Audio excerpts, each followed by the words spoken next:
Itu sih minta tolong karena dia selingkuh terus pacarnya mau trying to Blackmail him.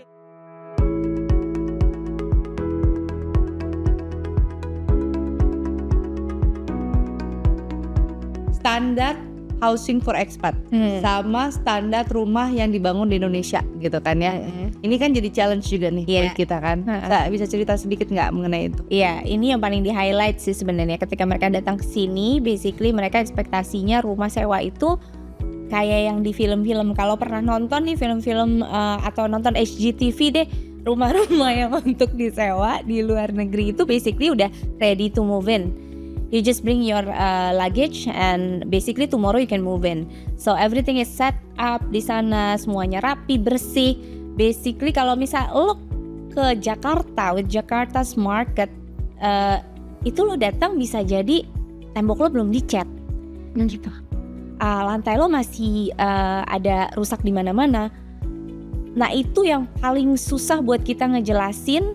Kalau misalnya ini rumah akan ready, tapi lo harus deal dulu sama rumah ini baru akan dikerjain. So it's like chicken and egg. Itu yang paling susah untuk kita ngasih tahu since the beginning. Are you sure it's going to be done pas gua mau masuk?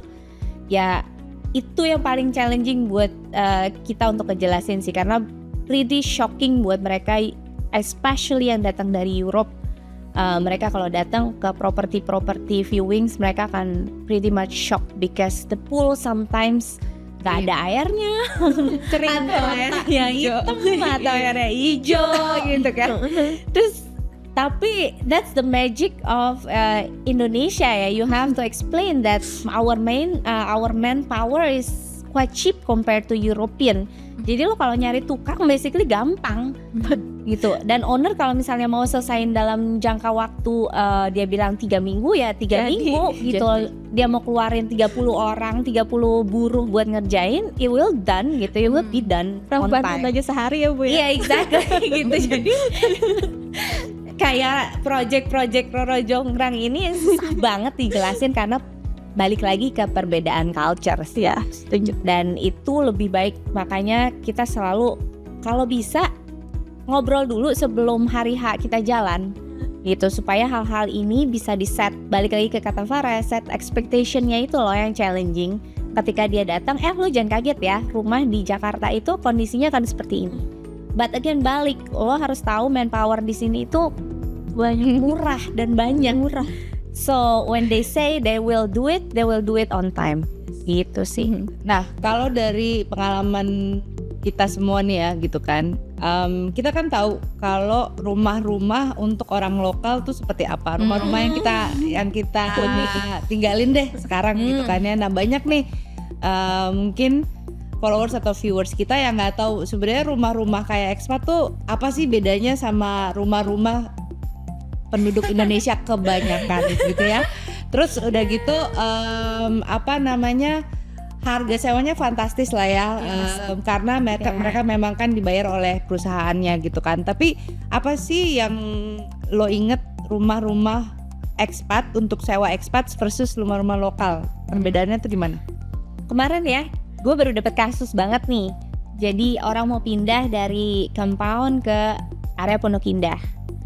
Pondok Indah, gue udah bilang it's not going to be easy ya finding a house in Pondok Indah. Why? Because they're building a house for them, for the purpose of their living there. So it will be based on what they need at certain time. Ini in terms of apa? Layoutnya akan aneh karena belum mungkin pada saat itu dia punya anak cuma 2 dan maksudnya anaknya masih kecil-kecil. So ada layout yang kamar masternya gabung sama 2 kamar lain punya lorong, terus mereka punya pintu 1 gede. Itu quite amazing buat orang ini karena kok rumahnya gini, nanti lo pindah lagi ke rumah yang lainnya lagi, kok lewatnya begini ya, kok kayak maze begini, ada begini. Itu dibangun berdasarkan apa yang mereka butuh pada saat itu. Jadi basically bukan kebutuhannya ekspat, karena kalau misalnya kita ngomongin kebutuhannya ekspat, it's standard basically. You just need a living room, family room, dining room, kitchen, and then probably 1 guest bedroom di bawah dan 2 atau 3 main bedroom dan children bedroom di atas. That's it yang mereka butuhin, dan bathroom of course yang ensuite or shared also okay. Tapi kenyataan di lapangan, terutama untuk rumah-rumah di daerah Menteng atau di Pondok Indah, they're building a house not for rent. Nah itu yang quite challenging buat kita kalau kita nyari rumah untuk sewa di tempat yang gak common buat rumah itu di-build untuk sewa. Jadi memang rumah itu di-buildnya purpose-nya awalnya untuk ditinggalin. Nah itu sih paling challenging, layout-nya seaneh-anehnya gitu, yang gak masuk akal buat manusia. untuk expat orang barat ya. Untuk orang barat. Even untuk lokal juga kadang-kadang nggak masuk akal sih. Tapi kalau dulu yang gue temuin adalah layout kitchen, yang dimana orang Indonesia itu kitchen untuk mereka masak itu kitchen service area itu lebih besar daripada kitchen utamanya sendiri. Sekarang udah berubah ya, maksudnya orang Indonesia sekarang udah lebih suka masak, udah lebih suka entertain gitu kan. Tapi dulu tuh rumah-rumah zaman dulu tuh kitchen utamanya tuh kecil gitu kan, kecil-kecil lah, dan service areanya, service kitchennya besar banget. Dan shocking buat expat bahwa kadang-kadang satu rumah itu ada 5 atau 6 kamar pembantu. Iya nggak sih? Iya benar. Iya. Bahkan di dry kitchennya tuh kadang nggak ada kompornya Bu, karena mereka biasa masak di service area. Iya. Itu dulu. Ini adalah salah satu culture yang kita harus juga kasih tahu ke expat-expat gitu ya. Contoh paling gampang adalah kenapa di setiap rumah atau apartemen itu jarang sekali ada dishwasher.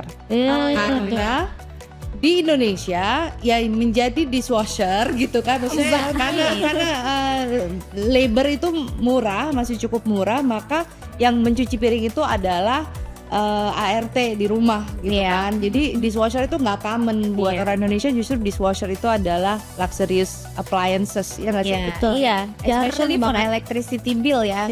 Kalau buat orang Indonesia, I think lo daripada spend more on installing dishwasher terus electricity bill lo naik, karena electricity di sini lebih mahal dibandingin lo hire pembantu gitu. Ya.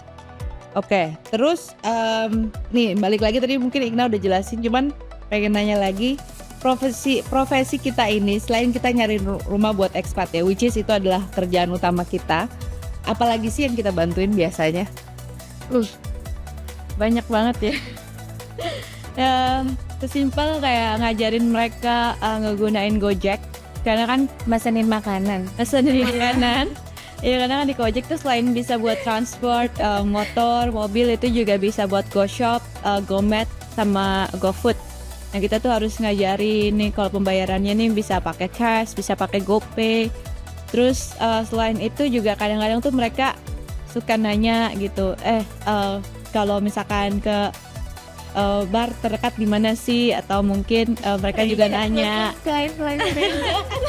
mereka nanya bang apa di sini yang paling banyak dipakai sama orang-orang lokal. Ya. Kalau lah, basically ya everything sih, apalagi kalau misalkan mereka itu kan baru di Indonesia, terus ada beberapa rumah yang emang untuk pembayaran electricity-nya itu pakai token. Mereka mana ngerti cara ngisi token gimana. Jadinya emang kita harus ngajarin caranya tuh kayak gini, isinya seperti ini, kayak gitu. Karena kan emang kalau misalkan mereka nggak aware terhadap hal-hal kayak gitu, bingung juga kalau misalkan di tengah malam tiba-tiba tokennya habis terus gelap-gelapan seharian berisik, kan pasti mereka panik gitu, bingung apa yang harus dilakuin. Jadi emang dari awal kita harus tahu dulu sih ini tuh tipe PLN-nya seperti apa gitu. Igna ketemu request paling aneh dari klien apa yang minta dibantuin selama dia tinggal di Indonesia? Apa ya? Request paling aneh beli piano. Itu request barangnya banyak. Karena pernah jadi waktu itu gue pernah ada yang minta jadi bisa nggak tolong cariin private investigator karena entah dia atau suaminya mungkin cheating gitu kan ya. Itu pernah, itu ada masuk ke WA gitu kan. Terus udah gitu yang kedua kita pernah ada kasus lawyer karena salah satu expatnya tuh ada yang berselingkuh, terus itu ya ada masalah dengan orang lokal dan segala macam. Itu sampai ke situ pun kita bantuin gitu ya. Iya, I think itu sih yang paling aneh sih ya, benar sih. Iya, Gue karena ingetin kayak itu udah lama banget sih, udah like 5 years ago atau 4 years ago. Itu sih minta tolong karena dia selingkuh terus pacarnya mau trying to blackmail him. Jadi he was asking us to introduce him to a lawyer, tapi yang bukan corporate lawyer yang kemungkinan company-nya tahu. Jadi memang karena yang kita urusin itu very personal, jadi kadang-kadang hubungan kita itu lebih dari professional relationship gitu. Kita jadi seperti keluarga, seperti teman. Kadang-kadang ada juga yang minta tolong, boleh nggak temenin anak gue di rumah gitu. Ada juga yang begitu, ada mulai dari nyariin pembantu, nyariin supir, sampai yang nemenin anaknya mungkin ya kayak gitu-gitu sih. Nyariin guru les buat anaknya. Ya it's basically more than professional relationship sih. Tapi ada boundariesnya for sure ya. Apa komplain paling banyak yang kalian dengar dari expat mengenai kota kita tercipta? Wah, aduh, macet, pasti macet nomor satu, polusi nomor Polusi, dua, iya. and then I think noise ya, noise for sure, Basic, ya. Oh, yang paling menarik sih sebenarnya ini yang beberapa tahun terakhir nih gue udah mulai ngasih tahu juga heads up ke mereka. Indonesian itu mereka itu they're very friendly, but sometimes lo nggak tahu dia manggut, dia senyum artinya dia ngerti apa enggak. Itu challenges yang dihadapin. I think not only expat ya, even sesama Indonesian aja kita juga ya, suka. I think so. Karena kita kalau dibilang tuh kan kayak orang Jawa ya, nggak berani bilang enggak, nggak berani bilang iya. Habis kita nggak suka konfrontasi. Dan tidak suka bertanya gitu loh. Jadi kalau misalnya nggak tahu, dia manggut senyum, but kok nggak dilakuin gitu. Ini beberapa expat klien gue yang nanyain gitu, kenapa sih orang Indonesia tuh lelet gitu. Setelah kita telusuri bertahun-tahun nih baru kita ngerti, oh mereka tuh bukannya lelet, tapi basically they don't understand what you're saying gitu. Jadi gue selalu bilang sama mereka, lo nanti kalau misalnya kantor, kalau misalnya lihat orang senyum atau manggut-manggut, ask them to repeat what's your order gitu. Kalau misalnya mereka bisa ngerti, bisa benar-benar ngerti, mereka bisa repeat your order. But if they just smile and nod, doesn't mean that they understand. And it's applied to your work, it's applied to your house. Ngomong sama pembantu, ngomong sama driver is the same. Harus di-reconfirm lagi. Iya, itu sih yang paling challenging juga dari bangsa kita. Terus kalau misalkan dari cerita-cerita expat kita atau teman-teman kita yang di Jakarta, apa sih yang membuat mereka, kalian apa yang membuat mereka betah tinggal di sini? Murah. Jakarta tuh murah banget Untuk mereka ya? Untuk mereka tuh murah banget. Terus juga ya orang-orangnya juga ramah, murah, senyum. Terus banyak juga Baca cantik banyak. For sure. Banyak juga yang bilang kalau makanan kita tuh enak-enak, nggak hambar, nggak tawar kayak di negaranya. Kalau kamu lah? Tapi emang kebanyakan tuh yang paling suka tinggal di Indonesia itu karena kita tuh ya balik lagi benar kata Reza, sangat friendly sih. Apalagi kalau misalkan dibandingin sama European itu kan kebanyakan individualisme banget ya. Sedangkan kalau kita tuh komunitasnya kuat, terus habis itu saling bantu sama satu sama lain gitu. Jadi mereka tuh juga seneng ngobrol sama kita. Tapi ini ada satu hal yang banyak expat nggak mau cerita, bahwa tinggal di sini apalagi kalau udah lama, mereka udah yang tadinya kalau di negara mereka cuci baju sendiri, cuci piring sendiri, mereka tuh udah nggak pernah nyuci baju selama 5 tahun gitu misalkan ya nggak sih? Terus udah gitu mereka menjadi manja gitu kan? Ya bukan manja ya, tapi karena bisa afford health kan, jadi hidup tuh jauh lebih enak domestically untuk mereka gitu kan, sama untuk ibu baru. Ya kan, new mom, ya nggak sih? Nanny lo bisa, terus udah gitu all the massage and everything itu kan murah banget, Affordable di sini. banget. So basically services yang basicnya services tuh di Indonesia murah banget. Jadi kalau misalnya ibu-ibu baru gitu mereka enak banget sih basically di sini ya. Iya. Biasa di sini kalian kita tuh beranak pinak sih. Banyak banget ya beranak pinak di sini. Ya karena it's easier kan buat mereka, karena Iya. mereka banyak, maksudnya banyak helpers gitu kan. Iya, exactly. Helpersnya banyak, ada nanny, ada supir. Bener. Terus early education juga Bagus. quite okay ya di sini ya, banyak maksudnya opsinya.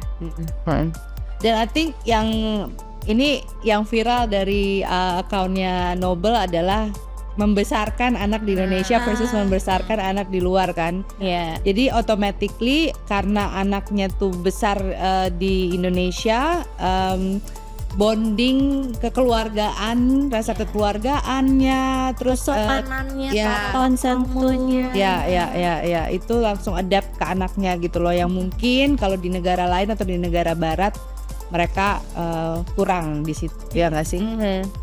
Ekspat dari negara mana sih yang paling banyak datang dan kerja di Jakarta, terus biasanya perusahaannya tuh bergerak di bidang apa?